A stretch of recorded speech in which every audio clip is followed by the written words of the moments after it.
readings out there. Not sure who's going to show up. Let me pop it, baby. Let me pop it. I put a filter on. Oh my God. Woo. It has been a very pivotal day today. I just want to make sure. Thank you. I want to make sure. I'm sorry. I'm at my NLP training. First of all, hello. How are y'all? I hope that everybody is having a great, has had a great week. Is having a great weekend. And I just wanted to give y'all an update of my NLP training. So every day maybe not the first day, but since the second day, we've been, greetings. How y'all doing, sisters? How y'all doing? I'm talking about this NLP training that I'm going through. So every day we have been working on like applying the tools that we are learning. And it's been really good. Yesterday started a shift in me that I was like, wow, this stuff really works. It's like energetically, I'm starting to feel different. I think I mentioned on Instagram that yesterday I worked on my resistance to keeping a budget, for instance. And, you know, it may not sound like a big deal, but you know how you have stuff in your life that it's a big deal because it's like, you know, it's something you need to do and master. And you just, you know, it's like a resistance. So, you know, that was like lovely. And I was like, wow, I'm ready to go home and get my little spreadsheets together because that's how I want to do it, right? But I've been resistant to using the spreadsheets. So today, that one was called parts integration. It's all these weird names that these different techniques have. And so today we did what is called time techniques, which I knew was going to be a big deal, but wow. When I tell y'all the shift that is happening within me, and it'll be interesting, I need to get home and like sleep a little bit and just kind of like, you know, let myself settle in. Because it's like, you know, we learn a technique, we go through it, and then we got to go on to the next one. So it's like been challenging to really like let it integrate where, because I feel some kind of way right now, y'all. It's like I'm gonna have to do some yoga and some breath work and stuff like that, but it's all good because it's just been a long day. And so today we did what are called time techniques. And so time techniques is about working with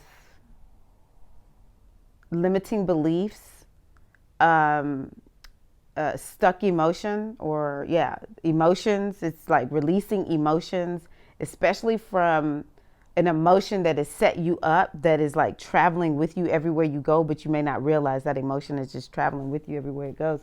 Oh, I got my little book here. Here's my little book again, just in case anybody didn't see it the other day. I just want to get the name of this. And yes, releasing negative emotions is what it's called, releasing negative emotions.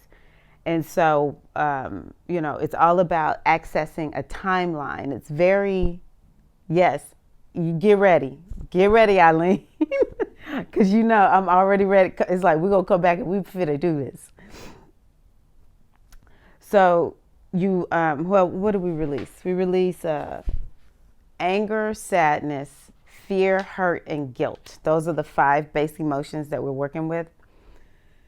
And the 2 biggies are anger and sadness. And so you have to access a timeline. Y'all know I'll be talking about timelines and stuff like that anyway. So we have to access a timeline, and you're wanting to find like the first time this happened.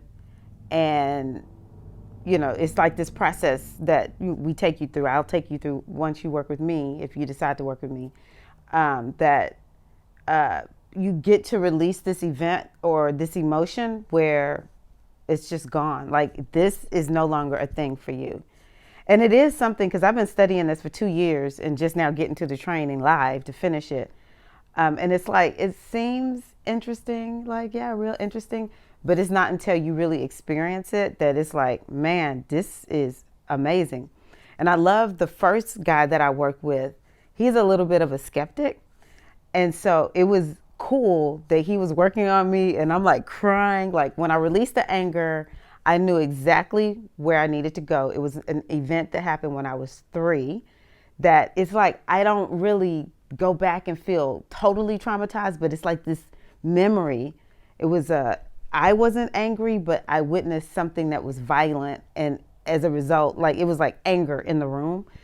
And it is like, I need to find a way to let this go. So that's what I went to. And I didn't cry after that. So you have to access, with these techniques, you have to access your subconscious mind. And so I was already asking my subconscious mind, what do I need to release for sadness? Because you release anger and then you release sadness together.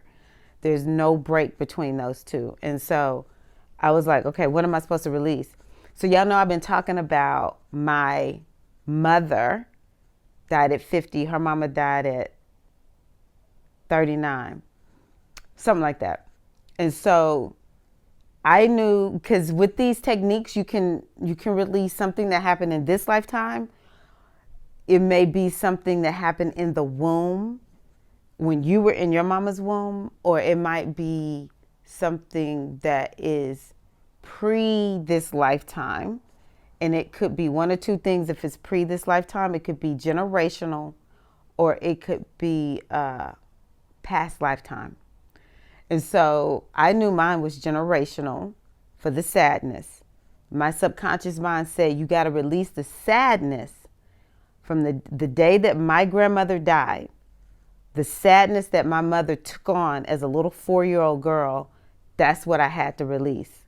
And so, like, of course, I can't even begin to explain what this opened up inside of my body. I felt a release but it was just like, I don't know how to explain it. It was just a big burst of release and energy. And it's like these messages that you get also. And so I got some messages from, spirit, myself. I don't know how to explain it, but you're supposed to get these messages. And then, you have to integrate these messages into your life. I'm not going to go into all the details because y'all would be bored if I did. So that really opened up a lot to me. I was like, that's a real big one. Wow. And it's not something I consciously think about. Like, I am dealing with my mother's sadness from her losing her mother. But the amount of sadness that I had after my mama died, man, it was very deep.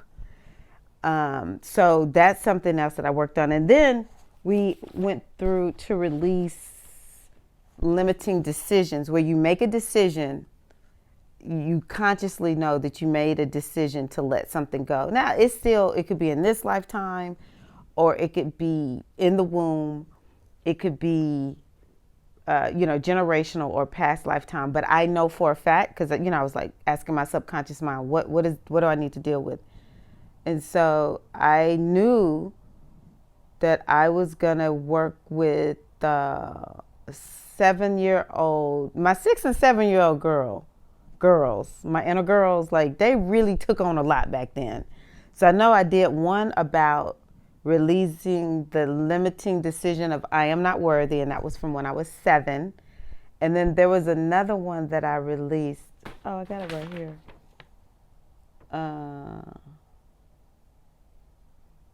It's hard for me to lose weight. That was another one that I worked on.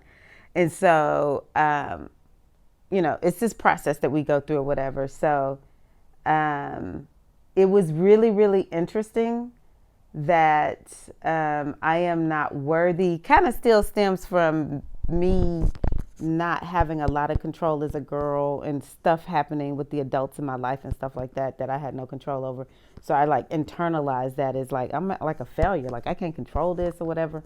So it's like it's this process that you go through they keep like, it was not me remembering all of that where I'm in it, but it's more of like a detached and away process. You're taking in something, you're getting a new perspective, or it's like a major reframe, and you get something that you can learn, and but you bring it all across, like the life that I've lived from that point forward, bring it all the way across to where I am right now, to release it and let it go. I know it probably sounds crazy, but I just feel like I need to share right now. So anybody who's watching this, thank you for listening to me.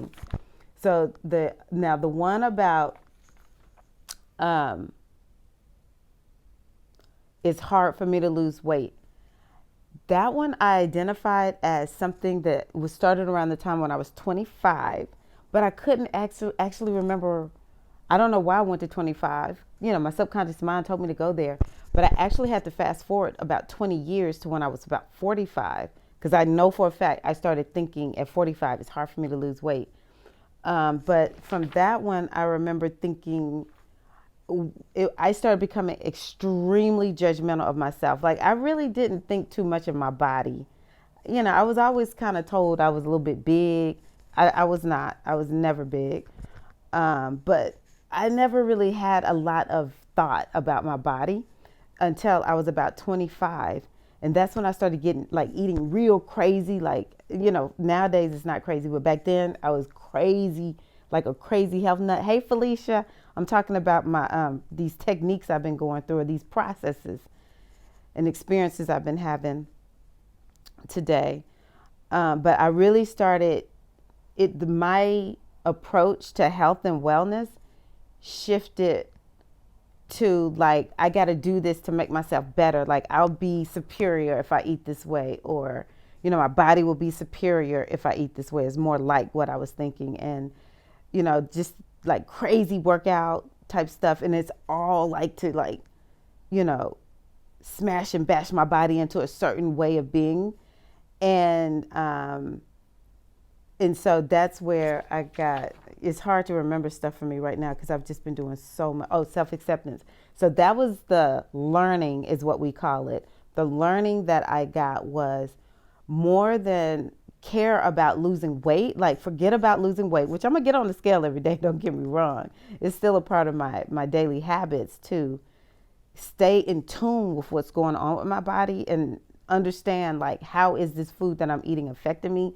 I do see it in my weight at times, but it's more of, I need to accept myself. That's the number one thing, self-acceptance, which is just being okay, having no thought, no judgment of anything, and just making decisions and choices about what I'm going to do for myself, each day or week or a month, or however I want to plan it out. And then the other thing that came to me about that was, I don't even have space to do the things that are best for my body when I'm constantly thinking I need to lose weight. I need to lose weight is a bunch of BS. That's out of my vocabulary. I'm not going to talk about it anymore. I'm going to just focus on self-acceptance and self-care. And that's just how I feel. I feel like totally okay, like no judgment. And then there was we had to do on our own what is it? The guilt, the fear. It's fear, hurt, and guilt. And I was supposed to go in that order, but I ended up going in, I did fear, I did guilt, and then I did hurt last. All super powerful. I didn't really know how guilty I felt, to be honest with you.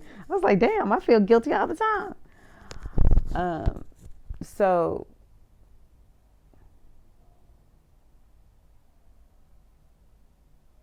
man, the hurt one took me back to a lifetime when I was enslaved, a black woman here in the U.S., and my leg got cut off because I was trying to run away.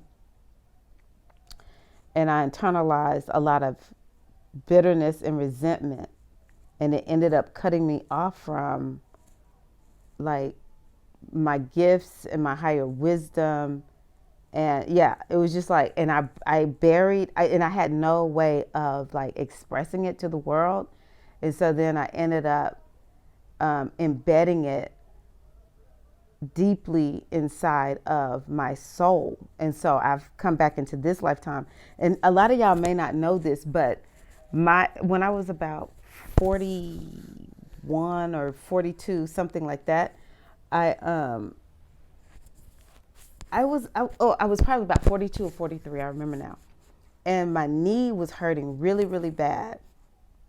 And I went to, at the time I was going to a chiropractor who had somebody who would, take x-rays of the knee and everything. And this man, he was a PA, said, "Oh, you got arthritis in your knee bad. You're going to eventually have to have a knee replacement." And of course, immediately I was like, I rebuke that. But the way it's described about my knee is that I have arthritis in my kneecap. And if it was arthritis between my, like the bigger joint of the knee or something like that, they would be like, "Oh, like for real, you would be getting a knee replacement. Like you could not take it." But it's weird. I'm like, if I'm gonna get an arthritis diagnosis, I got the best one. It's in my kneecap. But like, I seriously, my right knee, there have been times when I thought, I don't know if I'll ever be able to dance again. Here in the hotel, the floors are sort of hard and I sort of feel this knee, and it's the knee of the leg that got amputated. They amputated it. I don't know, wherever. It was amputated right at my knee when I was in that lifetime when I was a slave woman or enslaved. And so that was a lifetime I went to for hurt. And that one sent me back to, I don't even know how many lifetimes. I don't know. It was like before, maybe. It has something to do with my priestesshood or something like that. So I can't even remember everything that happened. But essentially, that one is about the name that I have for the woman who was enslaved. My version of myself that was enslaved is Abena. Abena had to realize, as well as all of my other parts, or lifetimes, I should say, that it's time for me to walk in my power, to realize the truth of who and what I am, which I do, don't get me wrong, but it's like this message that was coming through, like you constantly have to make sure you're operating from your highest understanding of who and what you are. And I know this sounds so weird, and not everybody is going to be getting these kinds of things from my NLP tools. Everyone will get something different. It's just, this is what I am experiencing. And to be honest with you all, it all started with my initiation into the Sacred Feminine Mysteries. Hey, how you doing, Peg? It all started with my initiation into the Sacred Feminine Mysteries. Like, that's when I remembered this other lifetime that I had as Abena, the woman who is enslaved. And some other lifetimes that I remember. Going through my initiation, I remember, doing this work of releasing and all that kind of stuff, and, stuff from my childhood. It's like work I've been doing for years. And, it's like you're peeling away the onions. And so this is, like a big step for me to, bonsoir, how's everyone doing? Hey, so much going on. Intuition so strong. Also tapping into past life wisdom. Yes. And so, peeling away the layers, this one is the one where I came in with the most clarity, like, I'm finna let all this go. All this finna go. Good. You look for SAI. Remember that. You got to go through SAI to get the SFM. Maybe somebody else will take you straight there, but you got to go through SAI. But anywho, I am so grateful to have gone through this today, because I feel a shift has been made. And it's weird. It's like I feel this energy, like maybe right up in here. And I've been feeling it in my sacral chakra, which is weird. Or my root chakra, I think it is. It feels like both my root and my sacral chakras, because when I sent my newsletter out last night, I put just a short little reading in there. And one of the cards that came up was the root chakra card. And I was like, root chakra? Really?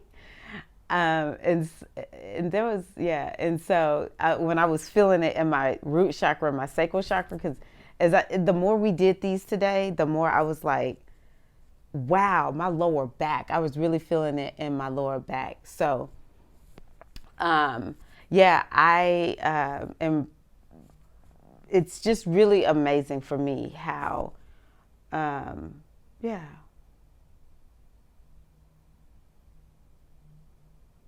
yeah, the shifts that I feel going on in my body, and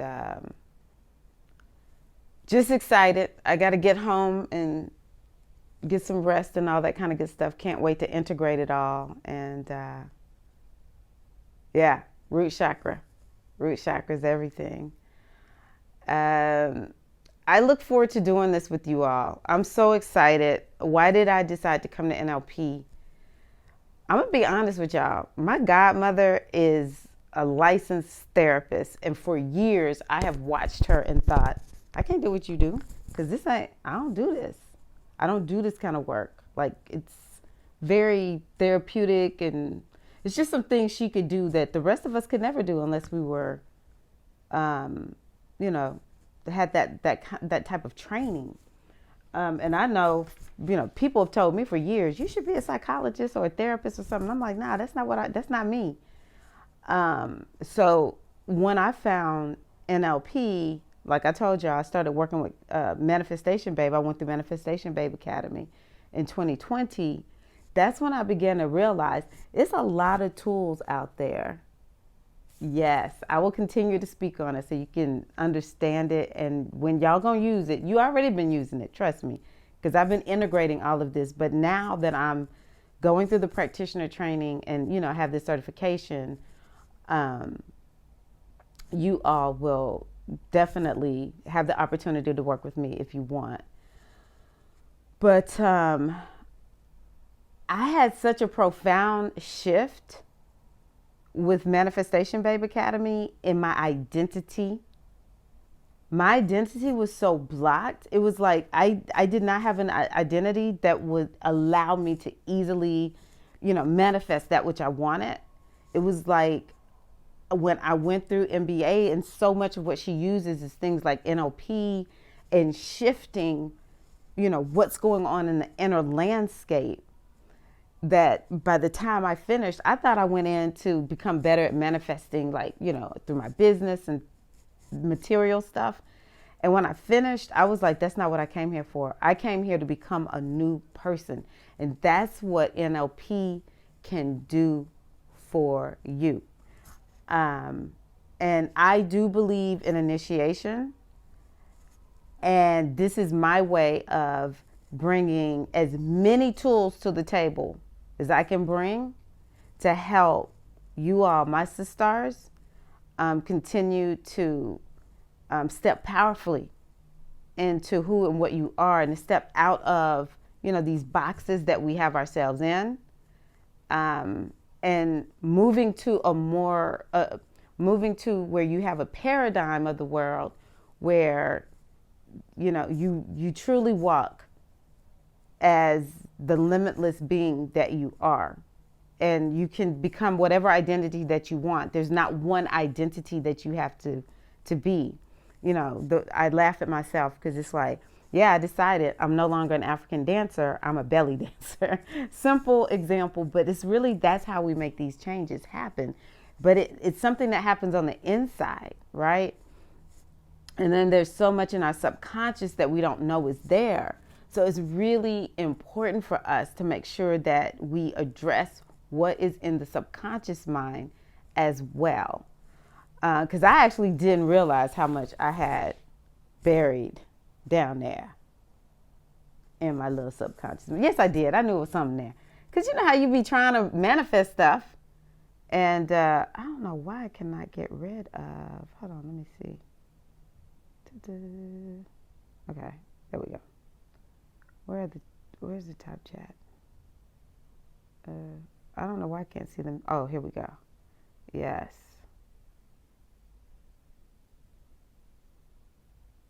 Beautiful.